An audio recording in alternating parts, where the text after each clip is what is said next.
My dear friends and professionalist I Uday Singh advocate speaking. ನೀವೆಲ್ಲರೂ ಸಹ ನನ್ನ ಚಾನಲನ್ನು ನೋಡ್ತಾ ಇದ್ದೀರಿ ಅಂತ ನಾನು ಅಂದ್ಕೊಂಡಿದ್ದೀನಿ. ಶೇರ್ ಮಾಡಿ, ಲೈಕ್ ಮಾಡಿ, ಕಮೆಂಟ್ ಮಾಡಿ, ಮತ್ತು ನನ್ನ ಚಾನಲ್ಗೆ ಇನ್ನೂ ಯಾರ್ಯಾರು ಸಬ್ಸ್ಕ್ರೈಬ್ ಆಗಿಲ್ಲ ದಯವಿಟ್ಟು ನೀವೆಲ್ಲರೂ ಸಬ್ಸ್ಕ್ರೈಬ್ ಆಗಬೇಕಂತ ಕೇಳ್ಕೊಳ್ತಾ, ಇವತ್ತು ನಾನು ಇನ್ನೊಂದು ವಿಷಯವನ್ನು ತೆಗೆದುಕೊಂಡು ನಿಮ್ಮ ಮುಂದೆ ಬಂದಿದ್ದೀನಿ.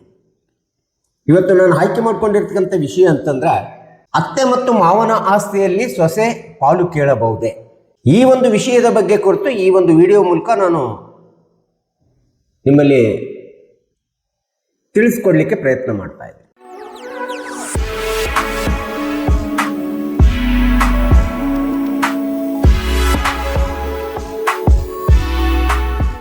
ಹಿಂದೂ ಸಕ್ಸೆಷನ್ ಆಕ್ಟ್ 1956 ಅನ್ನು ನೋಡ್ತಾ ಹೋದ್ರೆ, ಅತ್ತೆ ಮತ್ತು ಮಾವ ಗಳಿಸಿದ ಆಸ್ತಿ ಒಳಗಡೆ ಸೊಸೆ ಪಾಲು ಕೇಳುವಂತ ಸಂಭವ ಉದ್ಭವಿಸುವುದು ಅವರ ಆಸ್ತಿಯ ಸ್ವಭಾವದ ಮೇಲೆ ನಿಂತಿದೆ. ಅತ್ತೆ ಮತ್ತು ಮಾವ ಗಳಿಸಿದಂತ ಆಸ್ತಿ ಯಾವ ಆಧಾರದಿಂದ ಆಸ್ತಿಯನ್ನು ಗಳಿಸಿದ್ದಾರೆ ಎಂಬತಕ್ಕಂಥದ್ರ ಮೇಲೆ ಈ ನಿರ್ಧಾರ ಹಕ್ಕು ನಿಂತಿರ್ತದೆ. ಇದನ್ನ ನಾವು ಫಸ್ಟ್ ತಿಳ್ಕೋಬೇಕಾಗುತ್ತೆ. ಇನ್ನು ಎರಡನೇ ಅಂಶ ಅಂತಂದ್ರೆ, ಆಸ್ತಿಯಲ್ಲಿ ಸಹಜವಾಗಿ ಎರಡು ವಿಧಗಳಾದಂತ ಆಸ್ತಿಯನ್ನು ನಾವು ನೋಡ್ತೀವಿ. ಒಂದು ಸೆಲ್ಫ್ ಅಕಾರ್ಡ್ ಪ್ರಾಪರ್ಟಿ, ಇನ್ನೊಂದು ಆನ್ಸಿಸ್ಟ್ರಲ್ ಪ್ರಾಪರ್ಟಿ.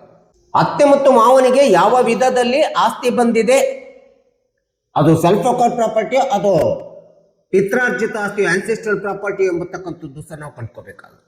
ಇನ್ನು ಮೂರನೇ ಅಂಶ ಅಂತಂದ್ರೆ, ಸೊಸೆ ಆದಂಥವಳಿಗೆ ಅತ್ತೆ ಮತ್ತು ಮಾವನ ಆಸ್ತಿಯಲ್ಲಿ ಪಾಲನ್ನು ಕೇಳಬೇಕಾದ್ರೆ ಗಂಡನ ಸ್ಥಿತಿ, ಸ್ಟೇಟಸ್ ಆಫ್ ಹಸ್ಬೆಂಡ್ ಅಂತ ಹೇಳ್ತೀವಿ, ಆ ಗಂಡನ ಸ್ಥಿತಿ, ಪರಿಸ್ಥಿತಿ, ಸ್ಥಾನಮಾನ ಏನಾಗಿದೆ ಎಂಬತಕ್ಕಂಥದ್ದನ್ನು ನಾವು ತಿಳ್ಕೋಬೇಕಾಗುತ್ತೆ.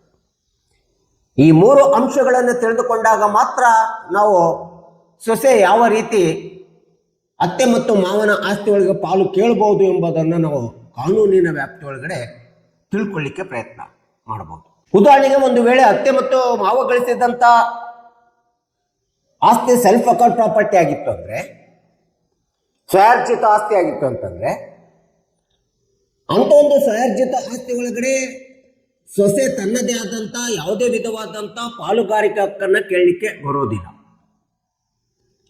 ಸೊಸೆಯಕ್ಕೆ ಸ್ವತಃ ಮಗ ಅಥವಾ ಮಗಳು ಸಹ ಸ್ವಯಾರ್ಜಿತ ಆಸ್ತಿ ಒಳಗಡೆ ಕೇಳಲಿಕ್ಕೆ ಬರೋದಿಲ್ಲ. ಅಂತ ಒಂದು ಸ್ವಯಾರ್ಜಿತ ಆಸ್ತಿಯನ್ನ ಅವರು ಯಾರಿಗೆ ಬೇಕಾದ್ರೂ ಕೂಡ ವಿಲ್ ಡೀಡ್ ಮಾಡ್ಬೋದು ಅಥವಾ ಗಿಫ್ಟ್ ಡೀಡ್ ಮಾಡಿಕೊಡ್ಬೋದು.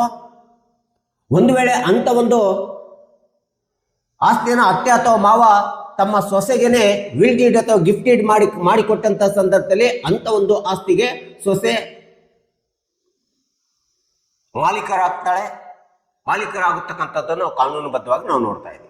ಸೊ ಇನ್ನು ಒಂದು ವೇಳೆ ಅತ್ತೆ ಮತ್ತು ಮಾವ ತೀರಿಕೊಂಡ ನಂತರ ಅವರ ಲೈಫ್ ಟೈಮ್ ಒಳಗಡೆ ಅವರು ಆ ಒಂದು ಆಸ್ತಿಯನ್ನ, ತಾವು ಸ್ವಯಾರ್ಜಿತ ಆಸ್ತಿಯನ್ನ, ತಾವು ಗಳಿಸಿದಂತ ಆಸ್ತಿಯನ್ನ ಯಾರಿಗೂ ಗಿಫ್ಟ್ ಡೀಡ್ ಮಾಡದೆ, ವಿಲ್ ಡೀಡ್ ಮಾಡದೆ, ಅಥವಾ ಯಾರ ಹೆಸರಿಗೂ ಬರೆಯದೆ ಹಾಗೆ ಬಿಟ್ಟೋಗಿದ್ರೆ ಅಂತ ಸಂದರ್ಭದಲ್ಲಿ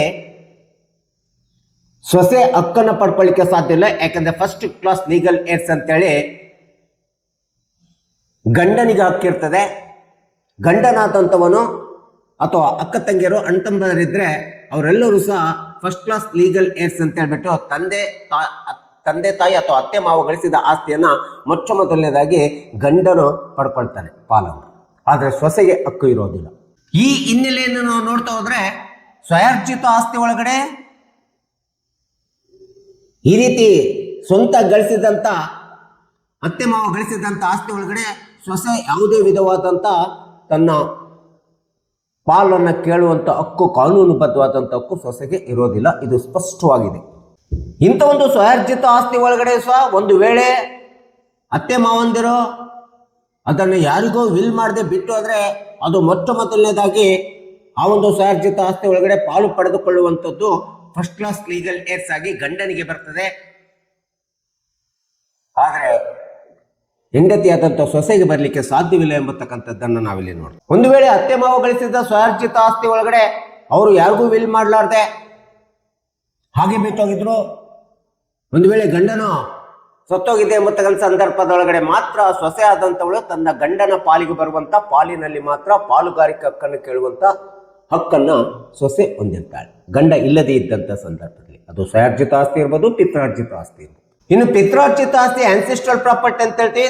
ನಿಮಗೆ ಗೊತ್ತಿರೋ ಹಾಗೆ ಆನ್ಸಿಸ್ಟ್ರಲ್ ಪ್ರಾಪರ್ಟಿ 3 ತಲೆಮಾರಿನಿಂದ 4 ತಲೆಮಾರಿನಿಂದ ಪೂರ್ವಜರಿಂದ ಬಂದಿರತಕ್ಕಂಥ ಆಸ್ತಿ.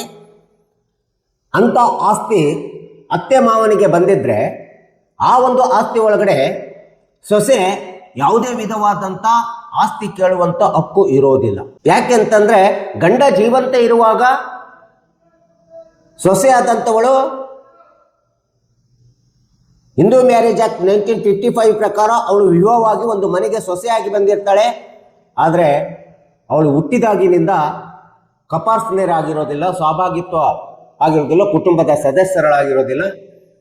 ಹೀಗಾಗಿ ಪಿತ್ರಾರ್ಜಿತ ಆಸ್ತಿಯಲ್ಲೂ ಸಹ ಸೊಸೆ ಆದಂಥವಳು ಗಂಡ ಜೀವಂತವಿರುವಾಗ, ಗಂಡ ಬದುಕಿರುವಾಗ ತನ್ನದೇ ಆದಂಥ ಪಾಲು ಕೊಡ್ರಿ ಅಂತೇಳ್ಬಿಟ್ಟು ಅತ್ತೆ ಮಾವನ ಆಸ್ತಿ ಒಳಗಡೆ ಅದು ಸ್ವಾರ್ಜಿತ ಇರಲಿ ಪಿತ್ರಾರ್ಜಿತವಾಗಿರಲಿ ಕೇಳಲಿಕ್ಕೆ ಇವಳಿಗೆ ಹಕ್ಕಿಲ್ಲ ಅಂತೇಳಿ ನಾವು ಹೇಳಬೇಕಾಗುತ್ತೆ. ಒಂದು ವೇಳೆ ಗಂಡ ತೀರಿಕೊಂಡಿದ್ದಾನೆ ಅಂತೇಳಿ ಕಂಡು ಬಂದಂಥ ಸಂದರ್ಭದಲ್ಲಿ ಪಿತ್ರಾರ್ಜಿತ ಆಸ್ತಿ ಒಳಗಡೆ ಒಟ್ಟು ಕುಟುಂಬದ ಆಸ್ತಿ ಅಂತೇಳಿ ಇದ್ದಂಥ ಸಂದರ್ಭದಲ್ಲಿ ಗಂಡ ತೀರಿಕೊಂಡಿದ್ದಾನೆ ಅಂತೇಳಿ ಕಂಡು ಬಂದಂಥ ಸಂದರ್ಭದಲ್ಲಿ ಸೊಸೆ ಆದಂಥವಳು ತನ್ನ ಗಂಡನಿಗೆ ಬರುವಂಥ ಪಾಲಿನೊಳಗಡೆ ಫಸ್ಟ್ ಕ್ಲಾಸ್ ಲೀಗಲ್ ಏರ್ಸ್ ಆಗಿ ಆ ಒಟ್ಟು ಕುಟುಂಬದಲ್ಲಿ ಫಸ್ಟ್ ಕ್ಲಾಸ್ ಲೀಗಲ್ ಏರ್ಸ್ ಆಗಿ ತನ್ನ ಗಂಡನ ಪಾಲಿನ ಹಕ್ಕನ್ನು ಪಡೆದುಕೊಳ್ಳುವಂಥ ಒಂದು ಪಾಲುಗಾರಿಕೆ ಹಕ್ಕನ್ನು ನಾವು ಸೊಸೆಗೆ ಕಾನೂನುಬದ್ಧವಾಗಿ ಕೊಡಬೇಕಾಗುತ್ತೆ. ಹೀಗೆ ಸ್ವಯಾರ್ಜಿತ ಆಸ್ತಿ ಆಗಲಿ ಅಥವಾ ಪಿತ್ರಾರ್ಜಿತ ಆಸ್ತಿ ಆಗಲಿ ಅತ್ತೆ ಮತ್ತು ಮಾವ ಗಳಿಸಿದಂಥ ಆಸ್ತಿ ಒಳಗಡೆ ಸೊಸೆ ಯಾವುದೇ ವಿಧವಾದಂಥ ಆಸ್ತಿಯನ್ನ ಪಾಲನ್ನು ಕೇಳಲಿಕ್ಕೆ ಅವಳಿಗೆ ಕಾನೂನುಬದ್ಧ ಹಕ್ಕಿಲ್ಲ, ಕಾನೂನಿನಲ್ಲಿ ಅವಳಿಗೆ ಅವಕಾಶವಿಲ್ಲ. ಅದು ವಿಶೇಷವಾಗಿ ಗಂಡ ಜೀವಂತವಿರುವವರೆಗೆ. ಒಂದು ವೇಳೆ ಗಂಡ ಇಲ್ಲ ಅಂದ ಸಂದರ್ಭದಲ್ಲಿ ಅತ್ತೆ ಮಾವ ಗಳಿಸಿದ ಆಸ್ತಿ ಒಳಗಡೆ ಗಂಡನ ಪಾಲನ್ನ ಮಾತ್ರ ಸೊಸೆ ಪಡ್ಕೊಳ್ಳಿಕ್ಕೆ ಅವಕಾಶವಿದೆ. ಇನ್ನು ಸೊಸೆ ಆದಂಥವಳಿಗೆ ಒಂದು ವಿಶೇಷವಾದಂಥ ಒಂದು ಇಂದು ಸಕ್ಸೆಷನ್ ಆಕ್ಟ್ 1956 ಒಳಗಡೆ ಒಂದು ವಿಶೇಷವಾದಂಥ ಹಕ್ಕನ್ನು ಕೊಡಲಾಗಿದೆ. ಅದು ಏನಂತಂದ್ರೆ ರೈಟ್ ಟು ರಿಸೈಡ್ ಅಂತೇಳಿ ಹೇಳ್ತೀವಿ, ವಾಸಿಸುವಂತ ಹಕ್ಕು. ಸೊಸೆ ಆದಂಥವಳು ಯಾರ ಮನೆಗೆ ವಿವಾಹವಾಗಿ ಸೊಸೆಯಾಗಿ ಬಂದಿರ್ತಾಳೆ ಆ ಮನೆ ಒಳಗಡೆ ವಾಸಿಸುವಂತ ಹಕ್ಕನ್ನ, ಸಂಪೂರ್ಣವಾದಂಥ ಕಾನೂನುಬದ್ಧವಾದಂಥ ಹಕ್ಕನ್ನ ಸೊಸೆಗೆ ಕೊಡಲಾಗ್ತದೆ ಅಥವಾ ಇರ್ತದೆ. ಒಂದು ವೇಳೆ ಗಂಡ ಸತ್ತಿದ್ದಾನೆ ಅಂದ ತಕ್ಷಣ ಅತ್ತೆ ಮಾವಂದಿರಾಗ್ಲಿ ಅಥವಾ ಯಾವುದೇ ಮನೆಯ ಸದಸ್ಯರುಗಳು ಸೊಸೆಯನ್ನ ಮನೆಯಿಂದ ಹೊರಗಾಕ್ಲಿಕ್ಕೆ ಬರೋದಿಲ್ಲ. ಕೆಲವೊಮ್ಮೆ ಸಂದರ್ಭದಲ್ಲಿ ಗಂಡ ತೀರಿಕೊಂಡಂತ ಸಂದರ್ಭದಲ್ಲಿ ಸೊಸೆ ಆದಂಥವಳು ಗಂಡನ ಮನೆಯಲ್ಲೇ ವಾಸವಾಗಿರುವಂಥ ಸಂಪೂರ್ಣವಾದಂಥ ಹಕ್ಕು ಇದೆ. ಒಂದು ವೇಳೆ ಗಂಡನ ಮನೆಯಲ್ಲಿ ಕೆಲವರು ವಾಸವಾಗಿಲ್ಲದೆ ತಂದೆ ತಾಯಿ ಮನೆಗೆ ಬರ್ತಾರೆ. ತಂದೆ ತಾಯಿಗೆ ಮನೆಗೆ ಬಂದಾಗ ಸಹ ಅಲ್ಲೂ ಸಹ ಅಣ್ಣ ತಮ್ಮಂದಿರು ವಿಧವೆಯಾಗಿರ್ತಕ್ಕಂಥ ತಂಗಿ ಅಥವಾ ಅಕ್ಕನನ್ನು ವಾಸಿಸ್ಲಿಕ್ಕೆ ಅವಕಾಶವನ್ನು ಮಾಡಿಕೊಡ್ಬೇಕು. ಯಾಕಂದರೆ 1956ರ ಹಿಂದೂ ವಾರಸುದಾರತ್ವ ಕಾಯ್ದೆ 2005ರಲ್ಲಿ ಏನು ತಿದ್ದುಪಡಿ ಆಯಿತು, ಈ ಒಂದು ತಿದ್ದುಪಡಿ ಆದ ಪ್ರಕಾರ ಹಿಂದೂ ಸಕ್ಸೆಷನ್ ಆಕ್ಟ್ 1956ನಲ್ಲಿ ಬರ್ತಕ್ಕಂಥ ಸೆಕ್ಷನ್ನು, ಹಿಂದೂ ಲಾದಲ್ಲಿ ಬರ್ತಕ್ಕಂಥ ಸೆಕ್ಷನ್ 23ಗೆ ಸಂಪೂರ್ಣವಾದಂಥ ತಿದ್ದುಪಡಿ ತಂದು ಅದನ್ನು ಸಂಪೂರ್ಣವಾಗಿ ಸೆಕ್ಷನ್ 23ಅನ್ನು ತೆಗೆದುಹಾಕಲಾಗಿದೆ.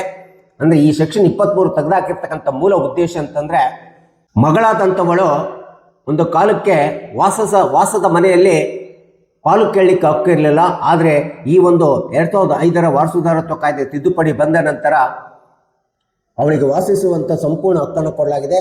ಮತ್ತು ತಂದೆ ತಾಯಿಗಳು ವಾಸಿಸುವಂಥ ಮನೆಯಲ್ಲಿ ಓಪನ್ ಸೈಟ್ನಲ್ಲೂ ಸಹ ಸೋದರಿಗೆ ಸಮಾನವಾಗಿ ಪಾಲನ್ನು ಕೇಳುವಂಥ ಹಕ್ಕು ಮಗಳಿಗೆ ಕೊಟ್ಟಿರ್ತಕ್ಕಂಥದ್ದನ್ನು ನಾವು ಸರ್ವೋಚ್ಚ ನ್ಯಾಯಾಲಯದ ಒಂದು ಲ್ಯಾಂಡ್ಮಾರ್ಕ್ ಜಡ್ಜ್ಮೆಂಟ್ ಆಗಿರ್ತಕ್ಕಂಥ ವಿನೀತಾ ಶರ್ಮಾ ವರ್ಸಸ್ ರಾಕೇಶ್ ಶರ್ಮಾ ಜಡ್ಜ್ಮೆಂಟ್ನಲ್ಲಿ ನಾವು ನೋಡ್ತಾ ಇದ್ದೀವಿ. ಈ ಒಂದು ಜಡ್ಜ್ಮೆಂಟ್ನಲ್ಲಿ ಸೆಕ್ಷನ್ 23ಅನ್ನು ತೆಗೆದುಹಾಕಿದೆ. ಹೀಗಾಗಿ ಇವತ್ತಿನ ದಿನಗಳಲ್ಲಿ ಸೊಸೆ ಆಗಿರ್ಬೋದು ಅಥವಾ ಯಾವುದೇ ಮಗಳಾಗಿರ್ಬೋದು, ಹೆಣ್ಣು ಮಕ್ಕಳು ಸಹ ತಂದೆ ಗಳಿಸಿದ ಮನೆ ಅಥವಾ ಓಪನ್ ಸೈಟ್ ವಾಸ ಸ್ಥಳದಲ್ಲೂ ಸಹ ವಾಸದ ಮನೆಯ ಒಳಗಡೆ ಸಹ ಸಮಾನವಾದಂಥ ಹಕ್ಕನ್ನು, ಸೋದರರ ಜೊತೆಗೆ ಸಮಾನವಾದಂಥ ಪಾಲನ್ನು ಪಡ್ಕೊಳ್ಳುವಂಥ ಹಕ್ಕನ್ನು ಇವತ್ತು ಪಡ್ಕೊಂಡಿದ್ದಾರೆ. ಇದಕ್ಕೆ ಒಂದು ಅತಿ ಪ್ರಮುಖವಾದಂಥ ಕೇಸ್ ಲಾಸ್ ಅಂತಂದರೆ ಸತೀಶ್ ಚಂಡರ್ ಆಹುಜಾ ವರ್ಸಸ್ ಸ್ನೇಹ ಚಂಡರ್ ಆಹುಜಾ ಎಂಬತಕ್ಕಂಥ ರೆಫರೆನ್ಸ್ ಕೇಸ್ ಲಾಸನ್ನು ನೋಡಿದಾಗ ಸೊಸೆ ಆದಂಥವಳಿಗೂ ಸಹ ರೈಟ್ ಟು ರಿಸೈಡ್, ವಾಸಿಸುವಂಥ ಹಕ್ಕನ್ನು ಕೊಡಲಾಗಿದೆ. Ownership is the different from right to reside ಎಂಬತಕ್ಕಂಥದ್ದನ್ನು ನಾವಿಲ್ಲಿ ನೋಡಬೇಕಾಗುತ್ತೆ.